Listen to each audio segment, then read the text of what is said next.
새만금 세계 스카우트 잼버리 현장에서 폭염으로 온열 질환 환자가 잇따르며 비판이 이어지자 정치권도 주시하고 있습니다. 네, 여야가 어떤 얘기를 꺼내고 있는지 현장 나가 있는 취재기자 연결해서 들어보도록 하겠습니다.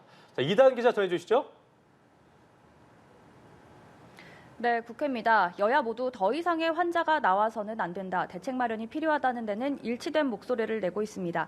다만 준비가 미흡하지 않았냐는 책임론과 관련해서는 공방이 오갔는데요. 국민의힘과 정부는 오늘 오전 세계 잼버리와 관련해 긴급 대책을 논의하는 회의를 열었습니다. 잼버리 안전대책으로 전기 공급 용량 증설, 쿨링 텐트 버스와 얼음물 공급 등을 추진키로 했는데요. 국민의힘은 일각에서 잼버리를 정쟁의 소재로 삼으려 한다고 경계했습니다.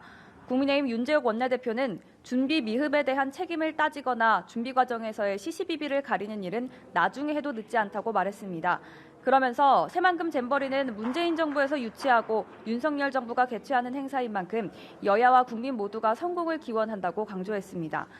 더불어민주당 박광원 원내대표는 오늘 아침 최고위원회의에서 대회 기간 축소 및 중단을 비상하게 검토해 대응해야 한다고 밝혔습니다.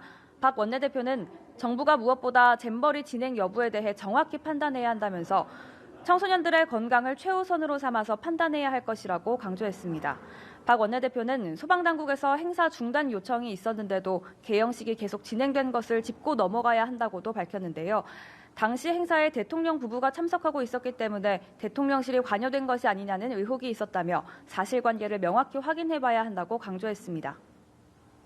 최근 아파트 철근 누락 문제도 논란이 되고 있는데 여야가 이 문제도 살펴보고 있다고 하죠?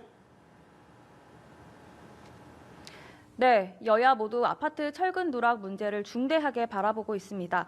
우선 국민의힘은 아파트 무량판 부실공사 진상규명 TF회의를 열고 국토부로부터 관련 실태와 대응 상황을 보고받았습니다. 국민의힘은 또 보강공사 현장을 방문하고 건설업계의 부당한 하도급 거래 등에 대해 공정거래위원회로부터 보고받기로 했습니다.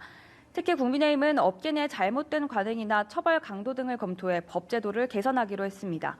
더불어민주당은 오늘 오후 아파트 부실 시공 현장에 직접 찾아갑니다.